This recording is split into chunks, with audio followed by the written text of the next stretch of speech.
హల్లెలూయా! దేవునికి స్తోత్రం. సృష్టికర్త అయిన యేసుప్రభు వారు పరిశుద్ధ గ్రంథం నుండి ఈరోజు మన కొరకు ఇస్తున్న వాగ్దానం పేతురు రాసిన మొదటి పత్రిక 5వ అధ్యాయం 10వ వచనం.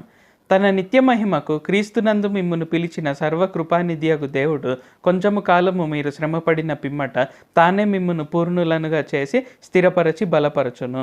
సో ఈరోజు వాగ్దానం కనుక చూసుకున్నట్లయితే ఏంటి ఇక్కడ మనకు ఒకటి క్లియర్గా అర్థమవుతుంది అనమాట. ఏంటంటే మీరు కొంచెం కాలం శ్రమపడిన పిమ్మట అంటే ఏంటి, శ్రమలు అనేవి టెంపరీ మాత్రమే, అవి తాత్కాలికము మాత్రమే అని మనకు అర్థమవుతుంది అనమాట. సో మనకు కొన్ని కష్టాలు వచ్చినప్పుడు, బాధలు వచ్చినప్పుడు మనం ఏమనుకుంటూ ఉంటాము అంటే, నాకు ఈ శ్రమల వల్ల నేను ఇంకా చనిపోతానేమో, ఈ వ్యాధి వలన, ఈ రోగం వలన నేను ఇంకా చనిపోతానేమో, నా జీవితం అంతా ఇంక ఈ అప్పుల్లోనే నేను మునిగిపోయి ఉంటానేమో. సో ఇలాగ రకరకాలుగా మనకు భయాలు అనేవి ఉంటాయన్నమాట. అయితే ఇక్కడ యేసుప్రభు వారు మనల్ని దేనికి పిలిచారు? మనల్ని నిత్య మహిమకు పిలిచారు. అంటే ఆయన ఎటర్నల్ గ్లోరీకి మనల్ని పిలిచారు కాబట్టి, మనము నిత్య నివాసులం కాబట్టి, అంటే మనం పరలోక నివాసులం కాబట్టి ఇక్కడ ఏంటి, మనకు ఖచ్చితంగా ఆయన మహిమ ఉండాలి తప్ప శ్రమలు అనేవి ఉండకూడదు. అందుకే శ్రమలు అనేవి తాత్కాలికమే. కాబట్టి మీరు శ్రమల్లో ఉన్నట్టయితే ఎటువంటి చింతపడాల్సిన పని లేదు.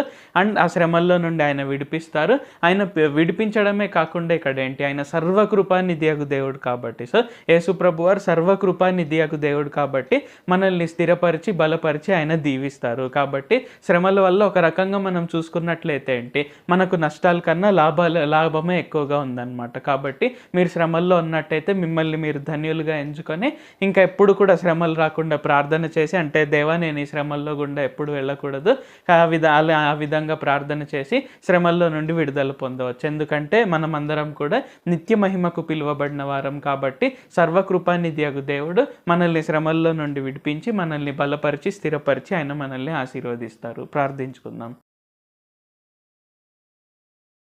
ప్రభువా దేవ సర్వాధికారి, మాకు ఇంకొకసారి ప్రార్థించుకునేందుకు అవకాశం ఇచ్చినందుకు వందనాలు తండ్రి. మీరు మా కొరకే చేసిన ప్రతి ఒక్క మేలుని బట్టి మీకు వందనాలు, స్తుతులు, స్తోత్రాలు తండ్రి. ఈరోజు వాగ్దానంని బట్టి వందనాలు తండ్రి. మీరు సర్వకృపానిధియగు దేవుడు అని మాకు మరి ఒకసారి గుర్తు చేసినందుకు వందనాలు తండ్రి. కావున మేమందరం కూడా నిత్య మహిమకు పిలువబడిన వారం కనుక మేము ఎప్పుడు కూడా అనవసరమైనటువంటి శ్రమల్లో మేము ఇరుక్కోకుండా ఇంకా ఉన్న శ్రమల్లో నుండి కూడా మాకు విడుదల దయచేయండి తండ్రి. ఆ విధంగా విడుదల దయచేసి మమ్మల్ని స్థిరపరిచి బలపరిచి ఆశీర్వదించండి. ఈ ప్రార్థనలో పాల్గొంటున్న ప్రతి ఒక్కరు కూడా గొప్పగా ఆశీర్వదింపబడి వారికి ఉండే అనారోగ్యాల నుండి, అలాగే అప్పుల నుండి, అనేక ఇతరమైన సమస్యల నుండి వారందరూ బయటపడి ఆనందంతో, ఆరోగ్యంతో, సంతోషంతో, సమాధానంతో, ఐశ్వర్యంతో, క్షేమంతో, ఘనతతో జీవించుటకు సహాయం చేయండి. నజరేయుడైన సర్వశక్తిగల యేసుక్రీస్తు నామములో ప్రార్థిస్తున్నాం తండ్రి. ఆమేన్. Thank you Jesus. దేవుడు మిమ్మల్ని ఆశీర్వదించును గాక.